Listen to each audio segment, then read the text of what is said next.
नमस्कार, मैं हूं रविंद्र जैन और आप देखना शुरू कर चुके हैं सबकी खबर। आज मैं आचार्य विद्यासागर जी महाराज के ऐसे भक्त के पास लेकर आया हूं जिन्होंने आचार्य विद्यासागर जी महाराज के एक बड़े सपने को साकार करने में अहम भूमिका निभाई। आप सब जानते हैं कि आचार्य विद्यासागर जी महाराज का एक बड़ा सपना था कुंडलपुर में बड़े बाबा का बड़ा मंदिर बनाने का, और इस मंदिर को बनाने में जितनी भी बाधाएं थी वो सब कोर्ट ने तो दूर की, लेकिन कोर्ट ने एक आदेश जारी कर दिया था कि मध्य प्रदेश के आयुक्त पुरातत्व इसका पूरा एग्जामिन करें और इसमें जो भी परमिशन है आदेश वो जारी करें। उस समय जब ये मंदिर बन रहा था बड़े बाबा का, उस समय मध्य प्रदेश के आयुक्त पुरातत्व थे अजातशत्रु श्रीवास्तव जी।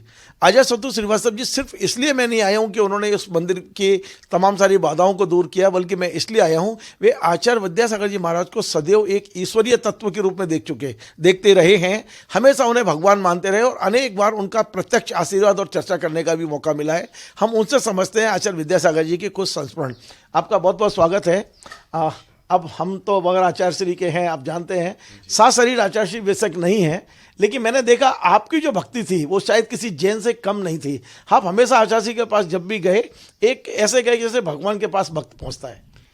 देखिए, मैं वो तो ईश्वर तुल्य ही थे, ईश्वर ही थे, और मैं अपने को बड़ा सौभाग्यशाली मानता हूँ कि आपके सौजन्य के कारण मुझे उनके निरंतर दर्शन होते रहे। और हम उस जनरेशन के लोग हैं जिन्होंने उस देवता तुल्य इंसान को अपनी आँखों से साक्षात देखा हुआ है और उनका आशीर्वाद प्राप्त किया है। उनको कहना चाहिए कि उनके सानिध्य में रह के उनके आशीर्वाद और कृपा मुझे मिलती रही है। जब आप उनके चरणों में बैठते थे तो क्या अनुभूति होती थी? आप मैं वो शब्दों से समझना चाहता हूँ, क्योंकि ये तो महसूस करने की चीज़ है, शब्द बड़े मुश्किल होते हैं निकलना। बिल्कुल, आपने ठीक कहा, शब्द कहना बहुत मुश्किल है। पूरे शरीर में ऐसा ऊर्जा का संचार होता है जब इतने महान दिव्य व्यक्ति के दर्शन होते हैं और उनका आशीर्वाद मिलता है। ऐसा लगता है कि जीवन सफल हो गया। इससे अधिक मैं और कुछ नहीं कह सकता। जब भी मैं उनके पास में गया तो मुझको ऐसा लगा कि मेरे जीवन के सारे कष्ट दूर हो गए, सारी समस्याएं उन्होंने हर ली और मुझको अपना पूरा आशीर्वाद और स्नेह दिया। मैं थोड़े सा वो पूछना चाहता हूँ, कुंडलपुर में बड़े मंदिर का जब निर्माण हो रहा था, पुराना मंदिर हटाया गया था, उस समय शायद कोर्ट ने आपको डायरेक्शन दिए थे कि आप पूरा एग्जामिन करें और इस पूरे मंदिर की जो एक संरचना है उसे अनुमति भी पुरातत्व कमिश्नर के रूप में आपके हस्ताक्षर से मिली थी। मतलब तमाम सारी बाधाएं तो दूर हुई हैं, इसका नक्शा भी आपने पास किया था, ये मुझे जानकारी में है। देखिए रवीन्द्र जी, भगवान राम जी के कार्य में एक गिलहरी का जो योगदान था वैसे ही मेरा योगदान था।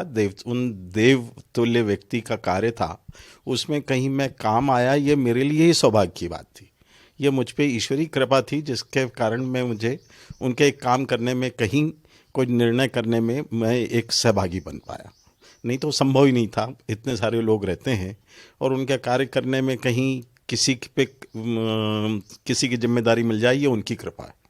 वैसे तो ये कहा जाता है कि आचार्य विद्यासागर जी महाराज खुद कोई चमत्कार नहीं करते थे, लेकिन उनके आसपास चमत्कार दिखते थे। आपने भी 2016 में एक चमत्कार देखा था, आपने कोई ड्रीम देखा था अपने जीवन का। जो भी आईएएस बनता है उसका सपना होता है कि कहीं कमिश्नर बनूं, कहीं ये बनूं। निश्चित तौर पे आपने भी कोई सपना देखा था और उस सपने को शायद आचार्य जी के आशीर्वाद से पूरा किया। वो क्या किस्सा था? आप यदि मेरे दर्शकों को वो बताएं तो मुझे खुशी होगी। देखिए, वो सपना थोड़ा सा मेरा आईएएस से बड़ा सपना था। मैं छोटा सा आपका समय लेना चाहूँगा। मेरे पिताजी भी आईएएस ऑफिसर थे और वो भोपाल में कमिश्नर रहे थे। बहुत पहले थे, 1968 में कमिश्नर भोपाल थे और कलेक्टर भी रहे। जब मुझे आईएएस अवार्ड हुआ तो मेरी बहुत इच्छा थी कि मैं किसी ऐसे ज़िले में ऐसे पद पे बैठूं जहाँ पे मेरे पिताजी रह चुके हैं और उसी बोर्ड में जहाँ पे उनका नाम लिखा हुआ है उसके नीचे मेरा भी नाम लिखा हो। मैं सर्विस के एंड पे आ रहा था, लेकिन तब तक ऐसी कोई मेरी पोस्टिंग नहीं हुई थी जहाँ पे मेरे फादर पहले पोस्टेड रह चुके हों। एक अपॉर्चुनिटी थी वो कमिश्नर भोपाल की।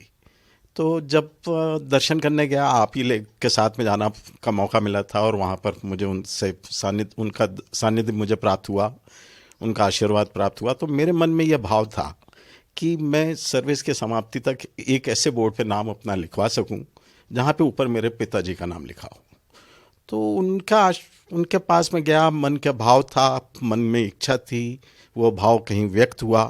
उन्होंने कुछ नहीं बोला, सिर्फ उनके मन में एक आशीर्वाद था। और उन्होंने, मैं आपको एक चीज़ बताऊं कि उन्होंने मुझे खुले आंखों से पूरा देखा और आशीर्वाद दिया था।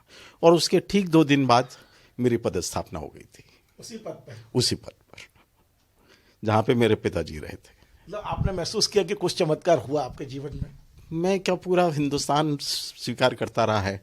मैं पढ़ रहा था अखबारों में कि सिर्फ देश ही नहीं, विदेशों के भी जो लोग, बड़े बड़े पदाधिकारी, बड़े बड़े पद के लोग जो भी उनके दर्शन करने के लिए आते थे और उनसे मार्गदर्शन लेके जाते थे, और बहुत सारे लोगों को तो उनके आशीर्वाद के कारण वो शाकाहारी हो गए। जीवन में उन्होंने बहुत सारे अपना लाइफ स्टाइल चेंज कर दी, तो पूरी दुनिया उनसे चमकृत थी। तो मैं तो बहुत ही छोटा व्यक्ति हूँ उनके साथ। एक बड़ा निजी सवाल पूछना चाहता हूं, आप चाहें तो जवाब दें, नहीं चाहे तो ना दें।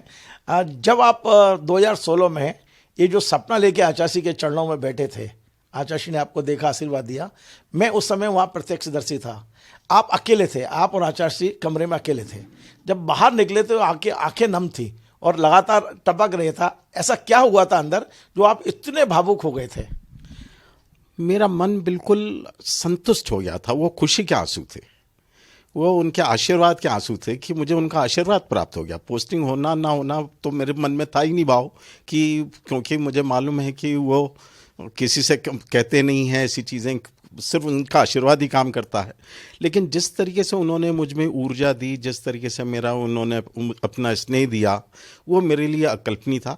वो उनके आशीर्वाद और स्नेह के आंसू थे। उसके कारण मैं अपने को नियंत्रित नहीं कर पाया और बाहर निकल के मुझे ऐसा लगा कि मेरा जीवन अब सफल हो गया।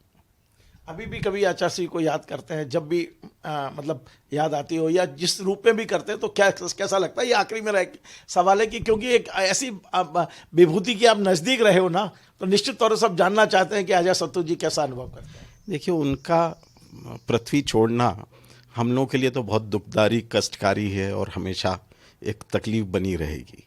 लेकिन उनकी जो शिक्षाएं हैं, जो उनके आचरण व्यवहार था, जो उन्होंने दिशा निर्देश दिए, उन्होंने कितने विद्वान व्यक्ति थे। जैसा प्रधानमंत्री जी ने कहा कि वो राष्ट्रचिंतक थे। उन्होंने देश की विभिन्न समस्याओं के बारे में अपने विचार रखे, लोगों को दिशा निर्देश दिया। उन दिशा निर्देशों को हम सब मिलकर काम करें, उनको हम क्रियान्वयन करने के लिए कोशिश करें, यही मेरे मन में इच्छा है। चलिए, बहुत बहुत धन्यवाद। तो आप थे अजय सत्तू श्रीवास्तव जी, मध्य प्रदेश के वरिष्ठ IAS रहे हैं और उज्जैन कलेक्टर रहे, भोपाल कमिश्नर रहे हैं। लेकिन आचार्य जी के प्रति इनकी अगाध श्रद्धा रही है। जैसा कि आपको पता है कि अचानक आचार्य से जुड़ने का मौका भी कुंडलपुर के बड़े बाबा के निमित्त मिला। बड़े बाबा का भव्य मंदिर जब बनना था, तब जब कोर्ट कचहरी के तमाम मामले चल रहे थे, कोर्ट ने सारा की सारा मामला भोपाल ट्रांसफ़र कर दिया था और इनके पाले में डाल दिया था अजय सत्तू जी के, कि अब आपको सारा एग्जामिन करके आपको निर्णय लेना है। तो ये खुद कुंडलपुर की तमाम सारी दस्तावेजों को देखा और कोर्ट की भावना भी थी और आचार्य जी की भावना थी। इन दोनों को देखते हुए ये सारे जो आदेश हैं, आज भव्य मंदिर हम कुंडलपुर में देख रहे हैं, उसकी नींव में जो लोग हैं उनमें एक अजय सत्तू श्रीवास्तव जी का भी नाम मिलेगा। क्योंकि जब भी आप उसके नक्शे को देखेंगे कुंडलपुर के बड़े मंदिर के, तो नक्शे को पास करने में हस्ताक्षर आपको अजय सत्तू श्रीवास्तव जी से मिलेंगे। और आपने देखा कि अजय सत्तू श्रीवास्तव जी का जो एक सपना था, आचार्य श्री का सपना चूंकि आपने पूरा किया, तो आपका सपना उनके आशीर्वाद से पूरा हुआ। जिस बोर्ड पर पिता का नाम लिखा था कमिश्नर के रूप में, उसी बोर्ड पर अजय सत्तू श्रीवास्तव जी का भी नाम यदि लिखा तो आचार्य श्री के आशीर्वाद से लिखा। आपको हमारा ये कार्यक्रम पसंद आए, इसे शेयर करें, लाइक करें, कमेंट करें और आपसे बार बार निवेदन है मेरे इस चैनल को सब्सक्राइब अवश्य करें। धन्यवाद।